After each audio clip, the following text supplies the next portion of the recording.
Hello everyone, good morning. যতই good morning বলি না কেন, দিনটা কিন্তু ভীষণই ব্যাড ছিল। গতকাল রাত্রে শোনো, এক ফোঁটা ঘুমোতে পারিনি।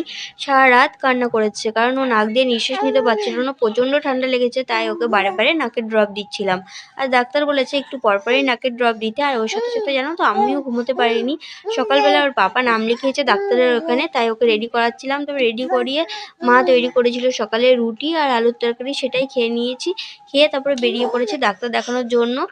আর আজকে টোটোতে করে যাচ্ছি, বাইকে যাইনি, যাতে হাওয়াটা একটু কম লাগে। বাইকে গেলে তো বেশি হাওয়া লাগবে। আর যাওয়ার সাথে সাথে আমরা ডাক্তার পেয়ে গেছি, কারণ আমাদের প্রথম নাম ছিল। তো ডাক্তারবাবু ওকে ভালো করে দেখলেন, দেখে বললেন ওর বুকে সর্দি জমেনি, জমেছে নাকে, তাই বারে বারে নাকের ড্রপটা দিতে বলেছে। তো শুনো, দেখো আসার সময় পাপার কোলে ঘুমিয়ে পড়েছে। আর আসার সময় ওর ওষুধগুলো আর ওর তেলটা, খাবার আর ওর জন্য ওয়াইপস ফুরিয়ে গেছিলো, ওয়াইপসটা নিয়ে এসেছি। তো বন্ধুরা, আজকের ভিডিওটা এখানেই শেষ করছি। দেখা হচ্ছে